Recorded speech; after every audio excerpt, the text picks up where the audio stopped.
శ్రీ మహాగణాధిపతయే నమో నమః. శ్రీ మహాసరస్వత్యై నమః. శ్రీ గురుభ్యో నమః. హరి ఓం. గురుబ్రహ్మ గురుర్విష్ణుర్ గురుదేవో మహేశ్వరః. గురుః సాక్షాత్ పరబ్రహ్మ తస్మై శ్రీ గురవే నమః. సకల సద్గురుదేవతాభ్యో నమో నమః. హరి ఓం. అందరికీ నమస్కారం అండి. ఇంతవరకు మీకు మన తొండంగి గ్రామం యొక్క చరిత్రను, అందులో అతి పురాతనమైన శివాలయము నూకాలమ్మ అమ్మవారి చరిత్రలు తెలియపరచడం జరిగింది. ఇది మొదటి భాగమైంది. తొండంగి గ్రామంలో అతి పురాతనంగా వెలిసి ఉన్న నూకాలమ్మ అమ్మవారి గురించి, అమ్మవారి యొక్క విశేషాన్ని తెలియపరుస్తూ, అమ్మవారి పాత గుడులని తీసి కొత్త గుడుల నిర్మాణం కోసమని ప్రయత్నం చేసిన విధానాన్ని, ఆ వివరణంతా కూడా మీకు ఇందులో తెలియపరుస్తున్నామండి. ఇప్పుడు అసలు విషయంలోకి వెళ్తున్నాము. అందరికీ నమస్కారం అండి. నా పేరు పెద్దిరెడ్ల రాంబాబు. మాది తొండంగి గ్రామం, తొండంగి మండలము. ఇది తూర్పుగోదావరి జిల్లాలో అన్నవరం దగ్గర ఉంటుంది. ఈ గ్రామం పచ్చని పంట పొలాలతో ఆహ్లాదకరంగా, ప్రకృతి సౌందర్యంతో పులకించిపోతూ ఉంటుంది. ఇందులో అన్ని వర్ణముల వారు కలిసిమెలిసి ఉంటారు. అటువంటిది ఈ గ్రామం. ఈ గ్రామం అతి పురాతనమైనది. ఈ గ్రామం వెలిసే నాటికి అన్నవరం దేవస్థానం కూడా వెలియలేదు. అంతటి పురాతనమైన గ్రామము. అసలు ఇక్కడ ఒక అద్భుతమైన శక్తి అమ్మవారు రూపంలో నడయాడుతూ ఉంటుందని మా పూర్వీకులు చెబుతూ ఉండేవారు. ఈ గ్రామం వెలిసి సుమారుగా 2 శతాబ్దాలు అవుతుందని ఒక అంచనా. ఈ గ్రామానికి మొట్టమొదటిసారిగా బత్తిన తొండడు అనే అతను ఈ గ్రామం మీదుగా వెళుచు సాయంత్రం అవుతున్న కారణంగా అక్కడ విశ్రమించాలని నిర్ణయించుకున్నాడు.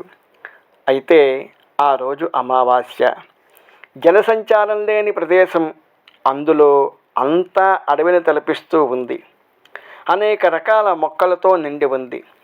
ఈ తొండడు తన ఆత్మరక్షణ కోసము అక్కడ దగ్గరలో ఉన్న ఒక చెట్టు కొమ్మను విరిచి తన భుజం మీద ఉన్న తువ్వాలు తీసి ఆ కొమ్మకు చుట్టి దాన్ని వెలిగించి కాగడాగా తయారు చేసుకున్నాడు. అయితే అది అమావాస్య, చిమ్మ చీకటి. తనకు రక్షణ కోసం ఈ విధంగా ఆ కాగడాను వెలిగించి తన కులదేవతకు ప్రార్థన చేసుకున్నాడు. కొద్ది సమయం అయ్యేసరికి గల్లు గల్లుమని శబ్దం వినిపించింది. చాలా పెద్ద శబ్దంగా వినబడుతోంది. అంతేకాకుండా తన దగ్గరకు వస్తున్నట్లు భావన కూడా కలిగి భయపడ్డాడు. తన కులదేవత అయిన అమ్మవారిని ప్రార్థన చేశాడు. అప్పుడు అక్కడ అమ్మవారు ప్రత్యక్షమయ్యారు. ఈ తొండడికి భయమేసింది. అప్పుడు అమ్మవారు, భయపడకు, భయపడవలసిన అవసరం లేదు. ఈ ప్రదేశంలో ఇంతవరకు ఎవ్వరూ కాగడా వెయ్యలేదు. నీ కుడి చేతి ప్రక్కన రావి చెట్టు ఉంటుంది, ఎడమ చేతి ప్రక్కన వేప చెట్టు ఉంది. నీవు ఆ వేప చెట్టు యొక్క కొమ్మనే విరిచి ఈ కాగడా తయారు చేశావు. ఈ వేప చెట్టు నా రూపమే. ఈ పరిసర ప్రాంతాల్లో నేను సంచరిస్తూ ఉంటాను. ఈ కాగడా ఎవరైతే వేసి నన్ను ప్రార్థన చేస్తారో అటువంటి వారికి అండగా ఉంటాను. అంతేకాదు, ఈ కాగడా వేసిన చోట భూత ప్రేత పిశాచాలు, మహమ్మారి రోగాలు రాకుండా చూడటమే నా కర్తవ్యం. పాడి పంటలకు, సిరి సంపదలకు లోటు లేకుండా చూసుకుంటూ ఉంటాను. ఈ కాగడ దేవుని దృష్టిని ఆకర్షిస్తుంది. దీని ద్వారానే భగవంతుని దర్శించుకునేవారు వాళ్ళ యొక్క చెడు శక్తులను పోగొట్టుకొని శుభాన్ని కలిగించుకునేవారు చాలామందే ఉన్నారు. అందుకే ఈ కాగడ ఎక్కడుంటే అక్కడ శుభాన్ని ఇస్తుందని నమ్మకం. ఈ కారణంగా ఈ రోజున నీ కారణంగా నా ఉనికిని చాటుకుంటున్నాను. నేను నూకాలమ్మ రూపంలో ప్రత్యక్షమయ్యాను అని చెప్పి ఆశీర్వదించి అదృశ్యమైపోయింది. ఆ తొండడు రాత్రంతా అమ్మవారి నామస్మరణ చేస్తూ ఉన్నాడు. నిజానికి మామూలు గుడ్డను నూనె లేకుండా వెలిగిస్తే కొద్దిసేపు మాత్రమే వెలిగి ఆరిపోతుంది. కానీ అమ్మ అనుగ్రహం వలన ఆ కాగడ తెల్లవార్లు వెలిగింది. ఆ తర్వాత ఆ తొండడు తన కుటుంబాన్ని ఇక్కడ ఏర్పాటు చేసుకున్నాడు. అతడు పేరు మీద తొండడి గ్రామము అల్లా కాలక్రమంలో తొండంగిగా రూపాంతరం చెందింది. ఇక్కడ అమ్మవారు ఉన్నారు అని చెప్పడానికి ఇప్పటికీ కుడివైపున ఉన్న రావి చెట్టే ఆధారం. అయితే ఎడమ ప్రక్క ఉన్న వేప చెట్టు కొన్ని ప్రకృతి వైపరీత్యాల వలన నేల కొరికింది. అప్పుడు గ్రామ పెద్దలు తల్లడిల్లి ఆ చెట్టులోని బలమైన కొమ్మలను తీసుకొని చెక్క బొమ్మలుగా తయారు చేసి అక్కడే పందిర వేసి అక్కడే ఆ బొమ్మలను ఉంచి పూజించారు. ఆ తర్వాత 2 గుడ్లు కూడా కట్టారు. అవే నూకాలమ్మ, పెద్దింటమ్మ. వీటినే గరగలు అని పిలిచేవారు. అయితే కాలక్రమేణా నెమ్మదిగా అవి విగ్రహ రూపంలో తీసుకొని వచ్చి పూజలు చేయడం ప్రారంభించారు. ఆనాటి నుండి ఈనాటి వరకు అమ్మవారి సేవ చేసుకుంటూనే ఉన్నారు. ప్రస్తుతము ఈ గుడులు పాతబడిపోవడం వలన క్రొత్త దేవాలయాలు నిర్మించి అందులో పునఃప్రతిష్ఠ చెయ్యాలని అనుకున్నాము. అయితే నా పూర్వజన్మ సుకృతం వలన నా తల్లిదండ్రులు అయినటువంటి పెదిరెట్ల వెంకన్న దొర గారు, తల్లి అమ్మోజీ గారు, మేము 5 మగపిల్లలము, 1 ఆడపిల్ల. అయితే నేను 3వ వాడిని. పెద్దవాడు కొండలరావు, 2వ వాడు శ్రీనివాసరావు, నేను 3. నేను నా తమ్ముడు కవల పిల్లలం. నా పేరు రాంబాబు, మా తమ్ముడి పేరు లక్ష్మణు. అయితే భగవంతుడు చిన్నచూపు చూశాడు. లక్ష్మణుడు భగవంతుల్లో ఐక్యమైపోయాడు. తర్వాత ఇంకొక తమ్ముడు చిన్నారి కృష్ణ. మా అందరికంటే పెద్దది అక్క, ఆవిడ సూర్య నాగలక్ష్మి. ఇది మా కుటుంబం. అయితే ఇక్కడ మా తల్లిదండ్రుల ఆశీర్వచనం వలన నాకు తెలియకుండానే ఈ భగవత్ సేవలోకి వచ్చేసాను. ఆ సంకల్పంతోనే 20 సంవత్సరముల క్రితము మా ఊరిలో శివాలయం ఉండేది.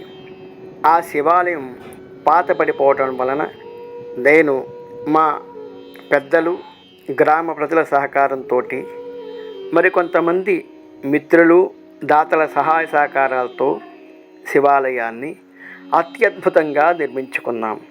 అయితే ఆ సమయంలో కొంతమంది వద్దకు వెళ్ళినప్పుడు మేము వెళ్ళిన తర్వాత వారి విధంగా అనుకునేవారు, వీళ్ళు చందాలు వసూలు చేస్తున్నారు, ఆ డబ్బులు జల్సాగా ఖర్చు పెట్టి కొంత మొత్తము మాత్రమే శివాలయానికి ఖర్చు పెడతారని హేళనగా మాట్లాడేవారు. కొంతమంది మాత్రము నీవు అవేమీ పట్టించుకోకు, నీకు మేము సహకారంగా ఉంటామని ధైర్యం చెప్పి నన్ను ప్రోత్సహించారు. నిజానికి ఈ శివాలయానికి ఎంతోమంది దాతలు సహకారం వలన ఎంత అద్భుతంగా వచ్చింది. నేను నిమిత్త మాత్రుని. ఈ శివాలయం అయిన తర్వాత అందరూ ఆనందించి నన్ను అభినందించారు. మరి కొంతకాలానికి మన నందిబొమ్మ సెంటర్లో స్కూలు ప్రక్కన ఉన్న రామాలయాన్ని బాగు చేయాలని మరలా ఒక దీక్షగా తీసుకుని అందరి సహాయ సహకారాలతో పూర్తి చేయగలిగాము. అదేవిధంగా గాంధీ బొమ్మ సెంటర్లో ఆంజనేయ స్వామి విగ్రహాన్ని, కృష్ణుడు గుడిని నిర్మించుకున్నాము. అయితే ప్రస్తుతము గ్రామ దేవతలైన నూకాలమ్మ, పెద్దింటమ్మ అమ్మవార్లకు ఎటువంటి ఆలనా పాలన లేదు. ఈ మధ్యకాలంలో ఈ ప్రదేశంలో నేను తిరుగుతున్నప్పుడు నాకు ఎందుకో మనసుకి ఆందోళనగా ఉండేది. ఆ ప్రదేశం దాటగానే ఏమీ అనిపించేది కాదు. అలా తరచూ జరుగుతూ ఉండేది. అయితే ఒక రోజున నేను పడుకున్నప్పుడు నాకు డప్పు వాయిద్యాలు, గజ్జెల శబ్దాలు వినపడుతూ ఉండేవి. అదేవిధంగా నేను అమ్మవారి గుడి దగ్గర ఒంటరిగా కూర్చున్నప్పుడు కూడా నాకు ఈ శబ్దాలు వినబడుతూ ఉండేవి. అయితే ఒక రోజున అమావాస్య, ఆ రోజున నేను బంటిపల్లి వారి పొలం దాటుతూ ఉంటే ఒక రకమైన మెరుపు వచ్చింది. శబ్దాలు వినిపించాయి. అయితే అక్కడ ఆ మెరుపులో అమ్మవారు ప్రత్యక్షమయ్యారు. నా గుండె జల్లుమంది. ఒక్కసారిగా మాట రాలేదు. ఏం జరిగిందో తెలియలేదు. ఆ తర్వాత నేను నెమ్మదిగా అక్కడి నుంచి బయటకు వచ్చేసి గ్రామంలో ఉన్న కొంతమంది పెద్దవారిని ఈ విషయం తెలుసుకోవాలని, నాకు జరిగిన విషయాన్ని తెలియపరిచాను. వారు ఎన్ని మంచి కార్యక్రమాలు చేస్తున్నావు కావున ఇంకొక కార్యక్రమం ఏదో నీ చేతికి రాబోతోంది అని అన్నారు. నేను అనుకున్నాను, ఒక స్త్రీమూర్తి ప్రసవ వేదన సమయంలో ఎంత ఇబ్బంది పడుతుందో, ఆ ప్రసవ వేదన అయిన తర్వాత ఆ బిడ్డను చూసి ఎంత ఆనందపడుతుందో, అదేవిధంగా నేను దేవాలయం నిర్మాణానికి పూనుకున్నప్పుడు నాకు ప్రతిసారి ఇదే అనుభూతి కలుగుతోంది.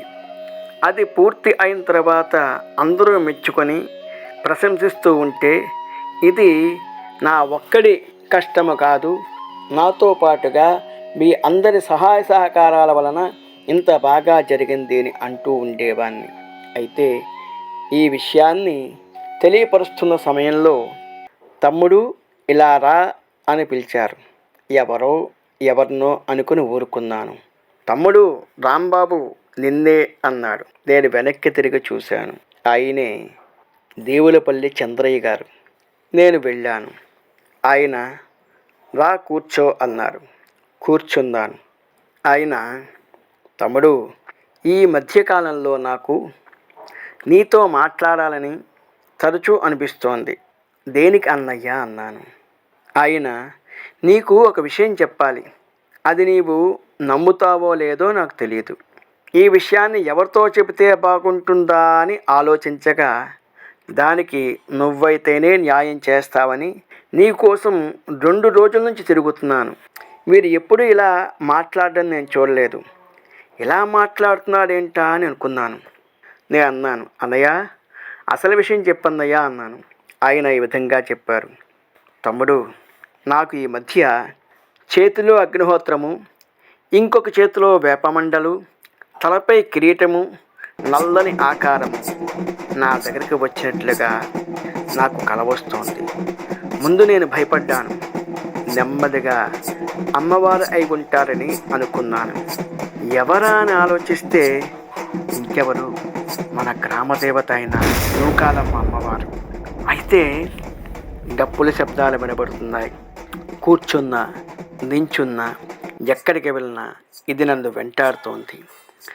నాకు తెలిసి మన నూకాలమ్మ అమ్మవారి గుళ్ళు పాతబడిపోయాయి కాబట్టి, నేను అమ్మవారి భక్తుడిని కాబట్టి ఆ గుడి దగ్గర చిన్న చిన్న పనులు చేయించడం వల్ల నాకు తెలిసి ఆ గుడి గురించే ఉంటుందని అనుకుంటున్నాను. అందుకే ఈ అమ్మవారి గుడి దగ్గర కూర్చున్నాను. అమ్మవారికి నమస్కారం చేసుకున్నాను. అయితే మనసంతా చాలా ప్రశాంతంగా ఉంది. ఈ విషయం నీకు చెప్పాలని, ఈ గుడి నిర్మాణం నీ ద్వారా జరగాలని ఆశిస్తున్నాను. అలా చెప్పగానే నేను అంగీకరించలేదు. అప్పుడు నేను, అన్నయ్య, నేను ఇన్ని దేవాలయాలు కట్టించాను, నాకు ఎటువంటి ఉపయోగము లేదు. పైపెచ్చు నా వెనక రకరకాలుగా మాట్లాడుకుంటున్నారు. నాకు చాలా బాధగా ఉంది. అందుకే ఇటువంటి వాటికి దూరంగా ఉండాలని అనుకుంటున్నాను. వెంటనే ఆయన కళ్ళు పెద్దవయ్యాయి. కళ్ళు ఎర్రపడ్డాయి. పెద్దవిగా కనబడుతున్నాయి. శ్వాస కూడా బలంగా తీసుకుంటున్నారు. ఇందాక చూసిన వ్యక్తి వేరు, ఇప్పుడు చూస్తున్న వ్యక్తి వేరు. ఆయన నోటి వెంట గంభీరంగా, నేను చెప్తున్నాను, తల్లి గుడి కట్టు, ఆ గుడి పూర్తి అయ్యే వరకు నేను నీకు కూడా ఉంటాను, ఇది నా ఆజ్ఞ అని చెప్పగా నాకు భయమేసింది. ఆ ప్రక్క ఈ ప్రక్క చూశాను. ఎవరి పనుల్లో వారు ఉన్నారు. మళ్ళీ చంద్రయ్య గారి వైపు చూశాను. అలా చూసినప్పుడు ఆ వెనక డప్పులు శబ్దాలతో అమ్మవారు అక్కడే ఉన్నారు. నాకు ఒళ్ళంతా జల్జరించేసింది. ఒక్క క్షణం అలాగే ఉండిపోయాను.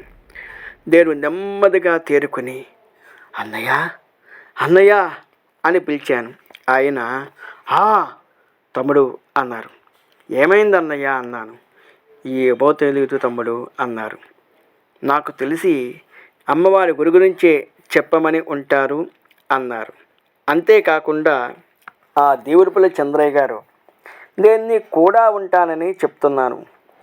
ఆయన ఈ విధంగా చెప్పగానే నేను చేస్తానని చెప్పాను. నేను దగ్గరుండి అన్నీ చూసుకుంటాను. ఈ గుడికి సంబంధించిన ప్రతి విషయంలో నీకు సహకారం అందిస్తాను అని చెప్పారు. అయితే నేను ఆలోచనలో పడ్డాను, ఎవరితో మాట్లాడాలి అని. అప్పుడు చంద్రమౌళి రాజు నాకు నూకాలమ్మ గుడి దగ్గర కనిపించాడు. రాజాతో నాకు పరిచయం ఉంది. ఈ రాజా గత 15 సంవత్సరాల బట్టి అమ్మవారి గుడికి సహాయం చేస్తున్నాడు. అనగా రంగులు వేయించడము, శుభ్రం చేయడము, అక్కడ కొన్ని పనులు చేస్తూ ఉన్నాడు. నాకు ఈ గుడి దగ్గర కనిపించాడు. రాజాతో ఈ విషయం చెప్పాను. రాజా చాలా బాగుంది, అందరం సహకారం చేస్తాం అన్నారు.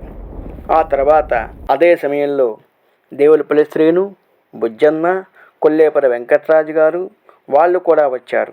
వీళ్ళందరూ చాలా బాగుంది అన్నారు. తర్వాత కందా రామచంద్రరాజు గారికి, అక్కిరెడ్డి శ్రీనివాస్ గారికి, జగదీష్ గారికి, ఆ తర్వాత కొంతమంది మిత్రులకు ఈ విషయాన్ని తెలియపరిచాను. అందరూ సహకారం అందిస్తా అన్నారు. అయితే ఒక ముహూర్తం చూసుకుని గుడి ప్రారంభించాలి అనుకున్నాం. శంకుస్థాపన సమయంలో అక్కడున్నవారు ఆ ప్రదేశాన్ని ఖాళీ చెయ్యము అని గట్టిగా చెప్పారు. అయితే ఇచ్చిన మాట ప్రకారము దేవులపల్లి చంద్రయ్య గారు ఒక కర్ర పట్టుకుని, ఎవరి స్థలం ఎవరు ఆక్రమిస్తున్నారు, ఇది ప్రభుత్వ స్థలము, ఎవడాపుతాడో చూస్తాను, నీవు ప్రారంభించు తమ్ముడు అని అక్కడి నించున్నాడు. ఆ తర్వాత ఇగో ఈ గుడి సగం పూర్తయింది. ఈ లోపల భగవంతుడు నాకు పరీక్ష పెట్టాడు. నాకు సహకారంగా ఉన్న అన్నయ్య, నాకు అండగా ఉంటానన్న అన్నయ్య ఎవరికీ చెప్పకుండా అమ్మవారిలో ఐక్యమైపోయాడు. నాకు చాలా బాధేసింది. నాకు అండగా ఉంటానన్న అన్నయ్య లేరు. తను ఉన్నాడనే ధైర్యంతో ఈ గుడి ప్రారంభించాను. ఇప్పుడు తను నాకు దూరంగా ఉన్నాడు అని బాధపడి, అమ్మా ఎలా చేసేవేంటి అని ఆకాశం కేసి చూశాను. అంతే, ఒళ్ళు జల్జరించింది. అన్నయ్య పైనుంచి చూస్తున్నాడు. నేనున్నాను తమ్ముడు అని ఆ గుడి చుట్టూరానే తిరుగుతున్నాడు. అప్పుడు మళ్ళీ ధైర్యం తెచ్చుకొని కందా రామచంద్రయ్య గారితో, అక్కిరెడ్డి శ్రీనివాస్ గారు, మిగతా మన మిత్రుల సహకారంతో ఈ గుడి ఇంత దూరం తీసుకుని వచ్చాము. మా గ్రామంలో అమ్మవారికి బోనాల పండుగ చేశాం.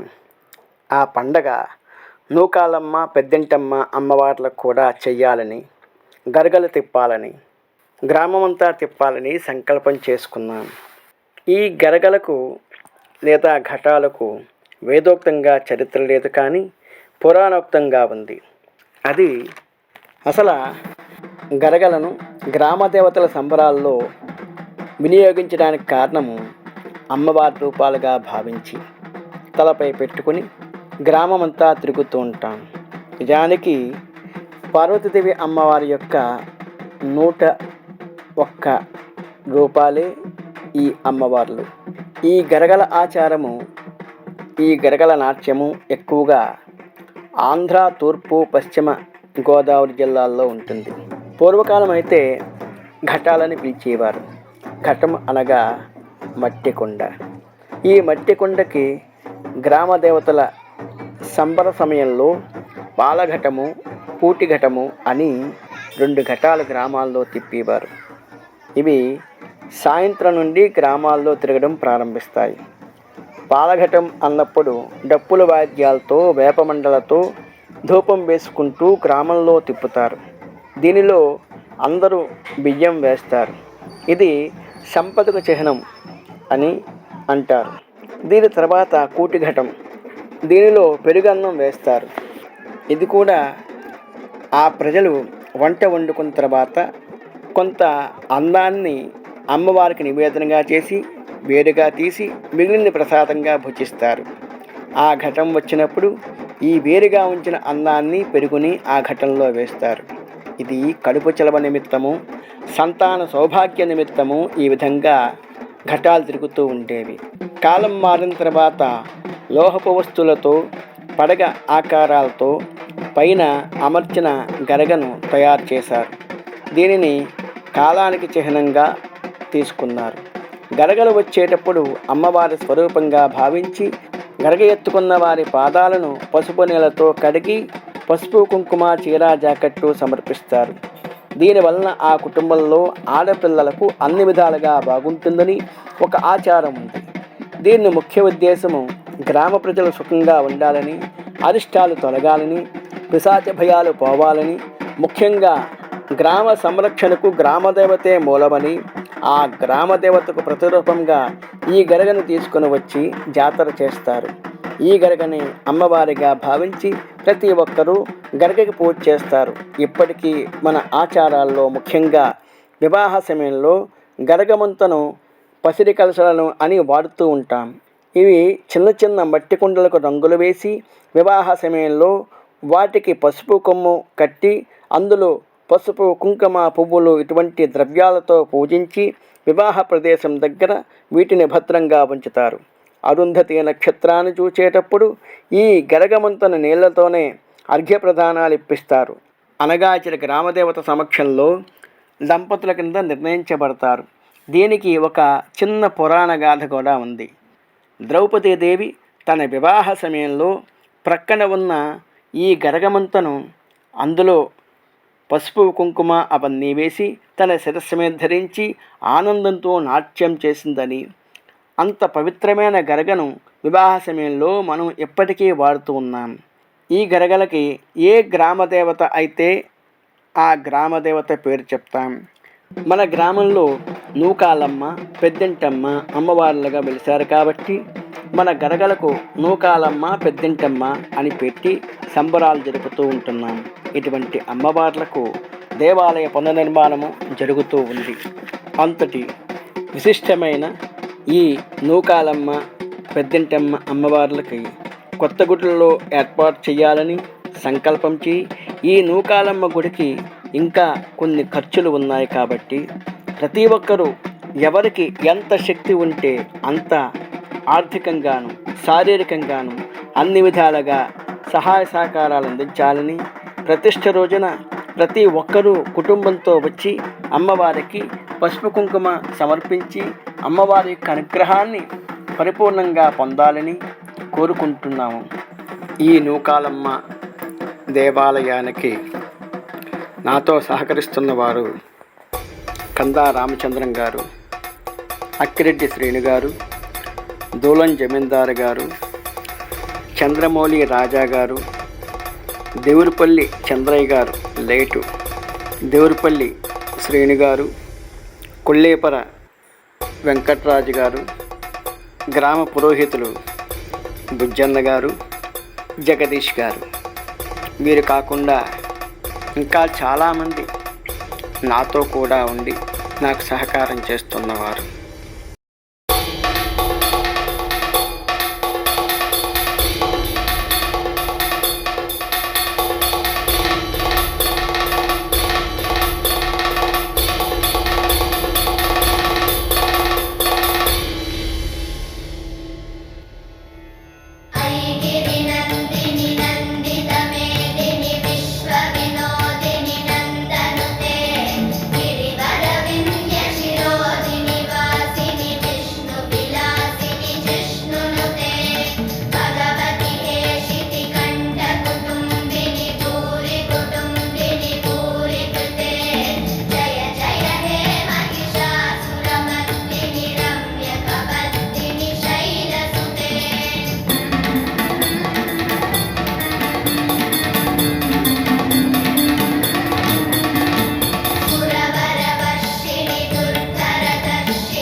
మనసున్న మహారాజులు ఎవరైనా సరే ఆర్థికంగా సహకారం చెయ్యాలని కోరుకుంటూ మీ పెదిరెడ్ల రాంబాబు.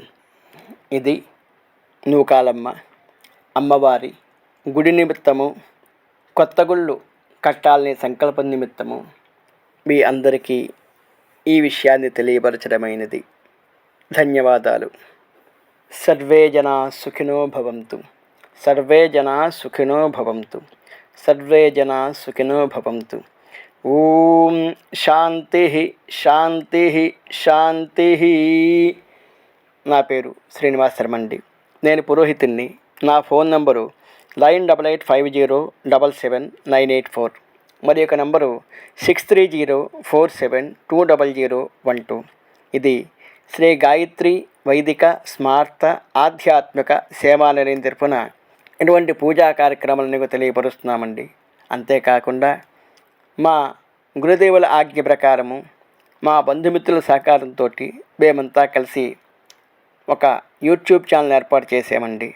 దానిని SGVSA సేవాలయము అని ఒక యూట్యూబ్ ఛానల్ ఏర్పాటు చేశాము. దాంట్లో ఇటువంటివి ఎన్నో విషయాలు తెలియపరుస్తున్నామండి. ఆసక్తి ఉన్నవారు లైక్ చేయండి, షేర్ చేయండి, సబ్స్క్రైబ్ చేయండి. ధన్యవాదాలు. స్వస్తి.